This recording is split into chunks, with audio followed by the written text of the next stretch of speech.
The aim of education is the acquisition of knowledge, skills, and attitudes. Knowledge helps the man to overcome nature and satisfy human wants. Educationists of the world believe in knowledge, which is valuable asset of life, which helps individuals to overcome misery and problems of life. Early education in India commenced under the supervision of a guru. The Vedas, the Puranas, and the Itihasas are the earliest form of documented scriptures. As the centuries passed by, Buddhism was born in India. Thereafter, the Mughals and then the British who came to India spread their forms of education. After India became free, the educational system has undergone a lot of change, not only in India but across the globe as science got evolved and the need for structured methodologies of disseminating technical education in scientific ways got evolved. And today, from the privileged to the common born, though there are different boards of education and coaching classes, many students simply mug up and reproduce the same. Also, students hardly have any conducive atmosphere or facility for studies, whereas today's education must develop an aspiring youngster holistically. Let us glimpse the views of teachers and students about the loopholes in Indian educational system. Hi, my name is Santosh and I'm working for St. Aloysius Degree College as assistant professor. I'm working in this institution for Department of Commerce and Management. I've been here for the past 3 years. I would like to share some of the loopholes in the Indian education system and what are the problems we are facing and how things are working in the system. If you see from general perspective in India, if you take metro cities, education has become so commercial and it's very expensive to afford it. If you see from a middle class perspective, a family whose husband and a wife is earning 20 or 30,000 rupees, they are finding it difficult to pay a fees of 80,000 rupees to 1 lakh rupees for an LKG fees. So this is one perspective if you see from a school perspective, and if you see the standards of education, how it is working is, some of the colleges, on my personal experience, the examination standards are very substandard. That is, the standards what is being kept in the education system is very low. That is, they have a fixed pattern of examination. It is like just to see a student's how his memory is strong. It is, they have a pattern, they have a syllabus. There's nothing much exposure or something on intellectual thinking, how to analyze things. There is a question and there is a fixed pattern where the students have to memorize an answer and write it in the examination. But this is one standard what, one of the sub-standards what education system at present in India we have. This again perspective, if you see from a teacher's point of view, the colleges have a strength of 80 to 100 in a classroom, which makes very difficult for a teacher or a professor to concentrate on the potential of individual students. If you see colleges, they admit more than 100-120 students in a classroom. For a teacher to manage a class, it is not difficult to manage, but the problem is a teacher is not able to concentrate on individual students' potential. We cannot extract maximum potential from the student because the crowd is somewhere 100 and the duration given to the teacher is very less. That is, we get some 55 minutes on that. So the government or an institution should be responsible enough to bring down the number of students in the classroom somewhere close to 40 to 50. So every teacher can concentrate on imparting what exactly they want to do. Teachers' perspective about their passion. If you see, every teacher or a professor gets into this profession to serve the young generation, to make the young generation better. If you see, every individual professors or teachers, everyone works for outcome, that income. So one of the major problem what every individual is facing is monetary support from the institution, or the government should take an initiative to protect their identity or or to protect their passion. That is what is important, because some of the these are all the things we need to look up, because there are a lot of youngsters who are looking up, coming to this profession, sharing their ideas and views, getting into this profession. So if you take it as a request from my side, it is very important. Every academic institution should support the people who come with passion to continue their passion in whatever terms they can. It's nice that you have come up to ask my opinions and suggestions and my experience. I appreciate your effort for doing this documentary. Thank you very much. We as teachers, we as educators also experience the same thing in the system, as we call it today, in inverted commas. People are now questioning the system, because as you see, corruption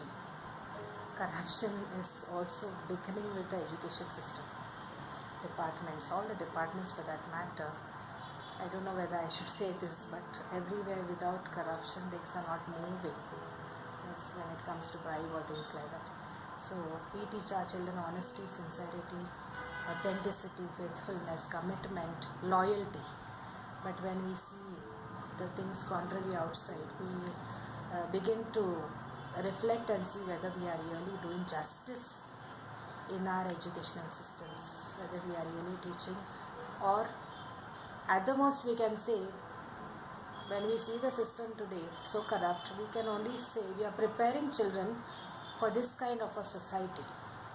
Nowadays, unlike our times were quite plain, simple, open, frank, transparent. Everything was like, we never knew what was that crooked way of living. But today I think we have to prepare our children, and we are doing it through various talks, sessions, assemblies and research programs and all that, even exposure, preparing children for this type of a future, this type of a world wherein things are not the way it has to be. So because they have to go into such a world, and they have to decide what is right and what is wrong. There will be no one to follow them there. They have to make a discernment. So we have to prepare them for that kind of a society and that kind of a future today. I'm doing my post-graduation in English in St. Joseph's College, Bangalore. When we look at the present state of our education system, shocks us deeply. The crowning defect of our education system that requires an immediate and earnest consideration is its excessive passive and mechanical character. That is, the student plays no active role in the attainment of knowledge. That is, the things are loaded to a student's brain which they cannot digest it with. That is, therefore these all act as a cramps, and a student can never become as their own. So I think that might be a reason why a student who succeeds so well in exams fails miserably in the examination of life. In my viewpoint, the present education system, it's predominantly academic and theoretical. That is, students are taught by lessons, but not the lessons from life. In other words, we can say that they are provided with knowledge, but not with wisdom. That a student who knows well about the English Council, or who knows well about the foreign affairs, might be unaware of the municipality or the simple functions of a corporation in his own or her own tongue. So what I feel is that it's really high time that our education system has to go through a radical change. That is, the education should bring about a complete as well as a harmonious development of all factors in a student's personality. Thank you. Education system. I would first like to begin with a quote of Nelson Mandela. He says, education is the most powerful weapon, and education changes the entire world. Similarly, education is said to be the right of every citizen born in any country. I would like to first focus about the rural areas more than the urban areas and the education system, how it lacks and disturbs the basic lifestyle of every individual people who lives there.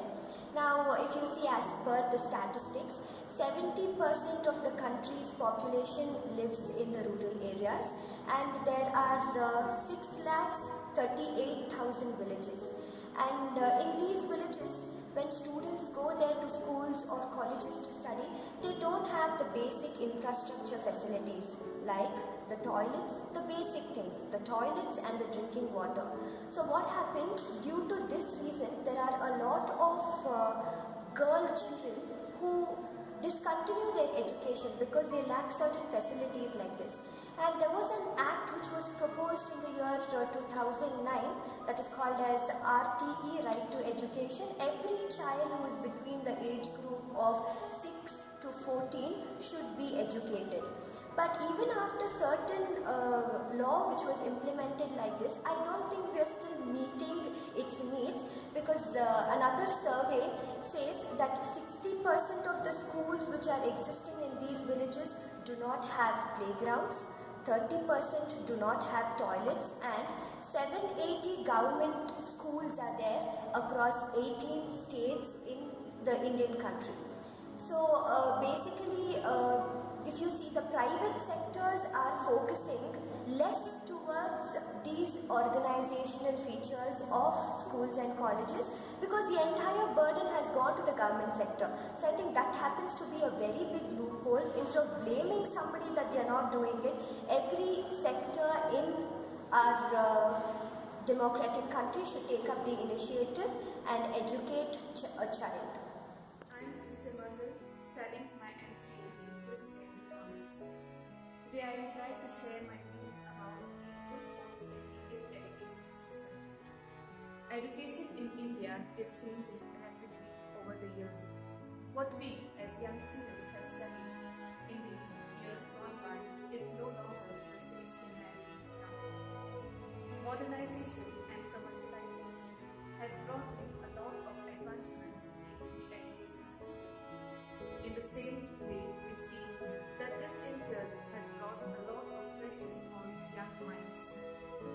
Heavy assignments and lot of workload makes the students be hooked to their computer screens for long hours, and this in turn does not allow them for time of relaxation and play. They run from tuition to tuition and do a lot of exercises in studies, which does not allow them to play and have time of relaxation. We also see that the competition is so high that parents want their students, their children, to get a high percentage, and the students try for this, but at times we see that the end is what they have not expected, and this pressure leads to the students ending their lives. I'm Jocelyn Fernandez. I'm in Bangalore preparing for my civil services. Today I'm going to give my opinion about the topic, the loopholes in the education system of India. First of all, education needs a better infrastructure. Infrastructure also has this physical needs and also the social needs which are around us.